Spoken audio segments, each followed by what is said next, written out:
साथियों, आज का वीडियो मेरा पत्नी की प्रताड़ना से पीड़ित पतियों के लिए है।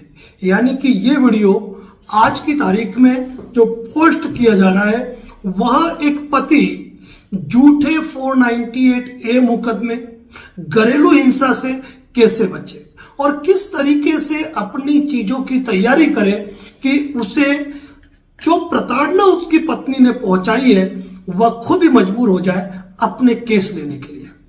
तो साथियों, advocate Narendra Joshi social media platform पर आपका हार्दिक स्वागत है। साथियों, पति पत्नी विवाद के अंदर आज की तारीख में जब भी कोई विवाद खड़ा होता है तो सबसे पहले पत्नी दहेज प्रताड़ना यानी कि 498A IPC का मुकदमा दर्ज करवाती है पति पर। पीछे के पीछे दर्ज करवाती है सेक्शन 125 CRPC यानी कि मेंटेनेंस का केस और उसके साथ ही साथ घरेलू हिंसा का यानी कि डोमेस्टिक वायलेंस का केस फाइल करती है। ऐसी स्थिति में जब पति के खिलाफ दहेज प्रताड़ना का मुकदमा दर्ज हो जाए, घरेलू हिंसा का मुकदमा दर्ज हो और मेंटेनेंस का केस दर्ज हो तो पति परेशान हो जाता है कि आखिर मैं क्या करूं और कैसे इन चीजों से निजात पाऊं। साथियों, ये जो कानून बने थे दहेज प्रताड़ना के, घरेलू हिंसा के और 125 CRPC के, ये 125 CRPC की मैं पति पत्नी के मैटर में बात कर रहा हूं, उसको आप दूसरे वे में जोड़कर ना देखें। ये सारे जो कानून बने वह महिलाओं को प्रोटेक्ट करने के लिए, उनके साथ गलत न हो, उनके अधिकारों को सुरक्षित करने के लिए कि पति द्वारा और ससुराल जन द्वारा उन्हें परेशान न किया जाए, उनके अधिकारों का हनन ना हो और वह सम्मान पूर्वक अपना जीवन जी पाए, इसीलिए यह कानून बने। लेकिन आज की तारीख में इन कानूनों को हथियार बना दिया गया है और हथियार की तरह इस्तेमाल किया जा रहा है। ऐसी स्थिति में जब आपकी पत्नी आपके खिलाफ 498A का मुकदमा दर्ज कराती है और आपको पुलिस थाने से फोन आता है तो आपको कतई भी घबराने की आवश्यकता नहीं है और न ही फोन पे आपको फोन करने वाले पुलिस अधिकारी को कोई ज्यादा स्पष्टीकरण देने की आवश्यकता नहीं है। पत्नी जैसे ही 498A की रिपोर्ट महिला पुलिस थाने में या संबंधित पुलिस थाने में देगी तो आपको वहां से फोन आएगा कि आपके खिलाफ एक रिपोर्ट आई है जो कि आपकी पत्नी ने दी है, तो इस मैटर में आप आ जाओ। जनरली बता दूं कि इन मामलों के अंदर पुलिस तुरंत FIR दर्ज नहीं करती है क्योंकि पुलिस भी जानती है यह एक पारिवारिक मामला है और पारिवारिक मामले के अंदर तुरंत FIR दर्ज न करा के पुलिस भी ये कोशिश करती है कि इसमें काउंसलिंग करवाती है, मध्यस्थता वार्ता करवाती है कि हो सकता है कि बैठ के विवादों का निपटारा हो जाए और मामला खत्म हो जाए। ऐसी स्थिति में आपको बिल्कुल भी डरने की आवश्यकता नहीं है। आप अगर किसी दूसरे शहर के हैं या उसी शहर के हैं और आपको लगता है कि आप 2 दिन बाद 4 दिन बाद जाना चाहते हो तो आप अपनी इच्छा अनुसार पुलिस अधिकारी को आप समय और तारीख बता दीजिए कि आप मैं सहूलियत के हिसाब से इस तारीख को इतने बजे आ जाऊंगा। हमारी सलाह ये रहती है कि जब आप पुलिस स्टेशन जाए तब अपने साथ एक एडवोकेट को जरूर रखें ताकि कानूनी मुद्दों पर बातचीत करते समय आपको दिक्कतें न हो। और यदि आपको लगता है कि नहीं, हम एडवोकेट हायर करना नहीं चाहते हैं तो भी हम आपको सजेशन नहीं देंगे कि आप अकेले जाएं। आप अपने घर की माता पिता, आपके सिस्टर या किसी मित्र को जो कि आपका खास हो, आप उसे पुलिस स्टेशन लेकर जाएं। और चूंकि जिस तारीख को जितने बजे आप जाने वाले हो उतने बजे आपकी पत्नी को भी बुलाया जाएगा पुलिस स्टेशन के अंदर, तो इसीलिए यह गलती आपको बिल्कुल भी नहीं करनी है कि आप पुलिस स्टेशन के बाहर बैठे हो और आप इंतजार कर रहे हो अपनी पत्नी का कि पत्नी आएगी और आप बाहर मिलकर बात करोगे, या फिर पत्नी आएगी तो आप उसके साथ अंदर जाओगे। आपको या तो उससे पहले जाना है या उसके जाने के बाद में जाना है। इस बात का विशेष रूप से ध्यान रखना है क्योंकि इसके दूरगामी परिणाम क्या होते हैं आप खुद सोच सकते हैं। जब आप पुलिस स्टेशन के अंदर जाए तो आप बिल्कुल कंप्लेंट कॉपी पढ़ सकते हैं, उसने आप पर क्या क्या आरोप लगाए आप आराम से उस रिपोर्ट को पढ़ सकते हैं और उसके डिफेंस में आपको क्या कहना है, आप आईओ को, जो इन्वेस्टिगेशन ऑफिसर है, उनको बोल सकते हो। यदि आपको लगता है कि आप मध्यस्थता करना चाहते हो, आपकी पत्नी भी वार्ता करना चाहती है, तो बिल्कुल आप आपस में बैठ के बात कर सकते हो, और यदि बात समाप्त हो तो आसानी से मामले को निपटा के एक एप्लीकेशन देके दोनों साथ साथ में घर जा सकते हो। बिल्कुल भी तनिक भी चिंता करने की आवश्यकता इसमें नहीं है। अब मान लीजिए कोई समझौता नहीं हुआ, तो पुलिस इन्वेस्टिगेशन ऑफिसर आपको कहेंगे कि भाई इनका जो भी स्त्रीधन है, सामान है, इस तारीख को लेके आ जाना, क्योंकि हम एफआईआर दर्ज कर रहे हैं या एफआईआर दर्ज हो चुकी है।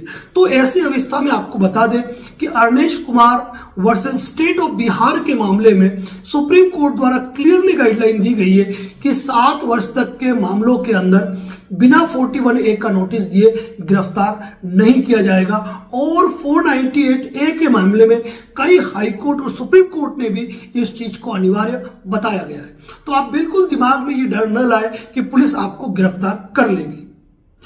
लेकिन यह भी ध्यान रखना है कि पुलिस ने यदि आपको 41A का नोटिस दिया, आपने उस नोटिस का वायलेशन किया और आप पुलिस अधिकारी की बात सुन ही नहीं रहे हो और इन्वेस्टिगेशन में सहयोग नहीं कर रहे हो, तो ऐसी अवस्था में पुलिस आपको गिरफ्तार कर सकती है, उसका अधिकार है। यदि आपके माता पिता का नाम उस एफआईआर में दर्ज किया गया है, तो आप वास्तविक स्थिति बताते हुए और संबंधित साक्ष्य देते हुए आप उन नामों को पुलिस थाने से रिमूव भी करा सकते हो, और जनरली पुलिस द्वारा भी उन नामों को रिमूव कराकर केवल पति के खिलाफ चार्जशीट फाइल की जाती है।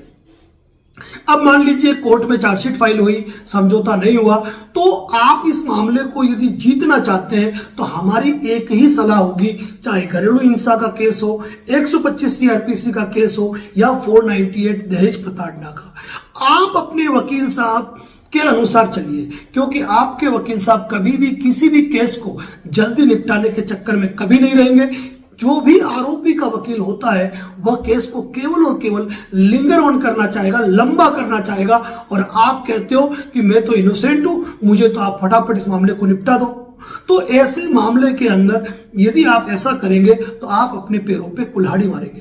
केस जितना लचर होता जाएगा, जितना लंबा चलता जाएगा, आपकी पत्नी के हौसले टूटते जाएंगे, उसकी उम्मीदें टूटती जाएगी, क्योंकि प्रत्येक पेशी पर और कोई भी प्रोसीडिंग करने के लिए उसको हर तारीख पर अपने एडवोकेट को लीगल फी देनी होती है, और वहां पर यदि आप इन केसेस को लंबा करते हो, यानी कि 125 लगा और 2 साल तक उसका ऑर्डर नहीं हुआ, यदि घरेलू हिंसा का मुकदमा लगा और 1.5-2 साल तक उसमें ऑर्डर नहीं हुआ, 498 का मुकदमा लगा और 1-2 साल तक उसमें चार्ज नहीं सुनाया गया, तो ऐसी स्थिति में पत्नी खुद ब खुद कंप्रोमाइज करने पे आएगी। आप कंप्रोमाइज करना बिल्कुल भी न सोचे। और यदि आपको लगता है, क्योंकि कई एडवोकेट्स अपनी पार्टी को कहते हैं कि आप सेक्शन 9 का केस फाइल कर दो। सेक्शन 9 का केस फाइल करने का मतलब होता है कि आप अपनी पत्नी को रखना चाहते हो। तो क्या वास्तव में आपकी पत्नी आपके साथ रह सकती है? केवल कोर्ट के ऑर्डर पे मत जाना, कोर्ट ऑर्डर दे देगी, उसके बाद भी पत्नी नहीं आई तो 2 साल बाद भी आपको डाइवोर्स का केस फाइल करना पड़ेगा। ऐसी स्थिति में आपको लगता है कि विवाद बहुत ज्यादा हो गए, तो आप भी उनके खिलाफ सेक्शन 9 का केस फाइल कर दो, और सेक्शन 13A का केस फाइल कर दो यदि आपको डाइवोर्स लेना है, और रखना चाहते हो तो सेक्शन 9 का केस फाइल कर दो। और वो केस आपको उस एरिया में फाइल नहीं करने जहां आपकी पत्नी ने फाइल किए। आप किसी और जगह के रहने वाले हो तो आप वहां पर फाइल कर लो। जब आप दूसरी जगह केस फाइल करोगे और आपकी पत्नी को उस एरिया में आना पड़ेगा बार बार, क्योंकि फैमिली कोर्ट के मैटर में एडवोकेट अपीयरेंस जो होती है वो एक वाद मित्र, न्याय मित्र के रूप में होती है, और वह पार्टी का पर्टिकुलर आपको प्रेजेंट होना कंपलसरी होता है। और हर पेशी पे यदि आपकी पत्नी को वहां पे आना पड़ा तो हरेसमेंट उनका बढ़ जाएगा। यानी कि उसने केस किया है, आप भी केस करो, आप भी उनके खिलाफ एक्शन लो, आप भी उनके खिलाफ केस लगाओ। और यदि वह पढ़ाई लिखाई में सक्षम है,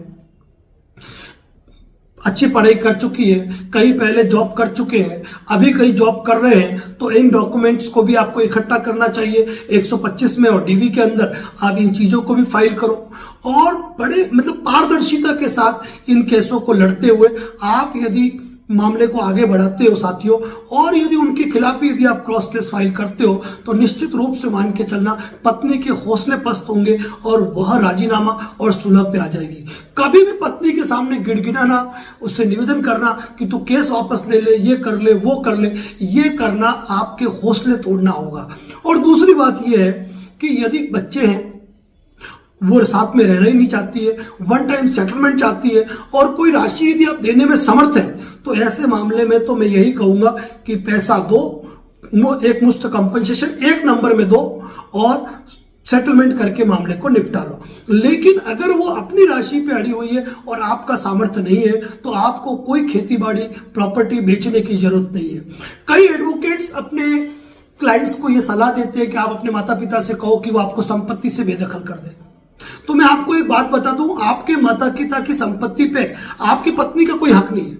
आपके माता पिता करोड़पति हो, उससे कोई मायना नहीं रहता है। इस तरीके का एक्शन आप मत कीजिए। कोई अखबार में प्रकाशन न कराइए कि आपके माता पिता ने आपको बेदखल कर दिया है। यह करने की कतई आवश्यकता नहीं है। दूसरी बात, जो इन्वेस्टिगेशन ऑफिसर है यदि वो कोई बड़ी राशि मांगते हैं तो वहां पर भी आपको घबराने की आवश्यकता नहीं है। कोई डिमांड पूरी नहीं करनी, आप फेयर हो। वो अधिक से अधिक आपके खिलाफ चार्जशीट फाइल कर सकते हैं और कुछ भी नहीं कर सकते।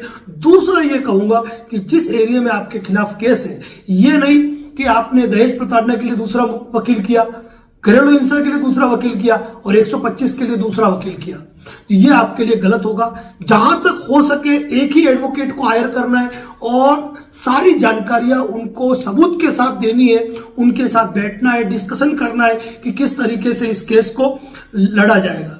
पेशी तारीख पर भी कोशिश करें, अकेले नहीं जाए, पत्नी के साथ कोर्ट में न घुसे, पत्नी के साथ बाहर नहीं निकले, क्योंकि यहां पर कभी कभी महिलाएं विवाद खड़ा कर देती है और भुगतना पुरुष को पड़ता है। तो अपनी सेफ्टी आपको करनी है। आप अपने एडवोकेट के साथ अपीयर हो, अपने एडवोकेट के साथ बाहर निकले।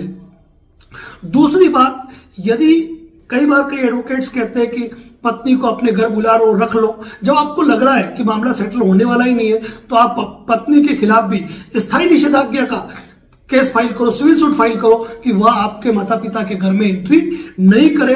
चाहे वो केस आप चाहे तो माता पिता के माध्यम से भी करवा सकते हैं, क्योंकि एक बहू का संपत्ति में मतलब कि सास ससुर की संपत्ति में कोई हक और अधिकार नहीं होता है। ये चीज मेनली आपको ध्यान रखनी है। दूसरी बात, कई लोग क्या करते हैं कि मैं घर बदल देता हूं, मैं मिलूंगा ही नहीं, पुलिस क्या कर लेगी। तो ये बिल्कुल नहीं करना है, क्योंकि ये सारे जो मामले हैं 125 सिरवा सीआरपीसी हो गया, डीवी एक्ट हो गया, 498 हो गया, ये क्रिमिनल बेस्ड ट्रायल है। और क्रिमिनल बेस्ड मैटर में यदि आप अपीयर नहीं होंगे तो 125 सीआरपीसी में नोटिस जाने के बाद एक्स पार्टी ऑर्डर होकर आपके खिलाफ ऑर्डर हो जाएगा। और उसके बाद जब 125(3) के अंतर्गत जब वसूली की कार्रवाई की जाएगी तो उसमें आपके नाम का वारंट निकलेगा, आप जहां हो वहां से गिरफ्तार होंगे। 498A में पुलिस वारंट निकल जाएगा, पुलिस आपको गिरफ्तार करेगी। डोमेस्टिक वायलेंस में आपके खिलाफ ऑर्डर हो जाएगा तो घर बदल देना, गलत पता लिखवा देना, इस तरीके के काम आपको नहीं करने चाहिए। इसके बाद ये बात आपको विशेष रूप से बात ध्यान रखनी है कि अगर आपको लगता है कि आपके केस में कोई सेटलमेंट होने की गुंजाइश नहीं है तो कोई इंतजार मत करो, तुरंत आप तलाक का केस फाइल करके, आप सेक्शन 9 के चक्कर में भी मत पड़िए, आप तुरंत तलाक का केस फाइल कीजिए। इसी प्रकार के अपडेट के लिए बने रहिए हमारे यूट्यूब चैनल पर। इसी प्रकार के लीगल अपडेट, कानूनी जानकारियां हमारे फेसबुक पेज पर दी जाती है। और यदि आपने हमारे चैनल को फॉलो और सब्सक्राइब नहीं किया है तो तुरंत कीजिए। कोई कॉल बुक कराने की आवश्यकता नहीं है, क्योंकि हमारे चैनल पर हर वीडियो डिटेल में बना हुआ है जिनको आप देख सकते हो। फिर भी कॉल बुक कराना चाहे तो कॉल बुक कराएं, अनावश्यक कॉल न करें। धन्यवाद। जय हिंद, जय भारत, जय मेवाड़।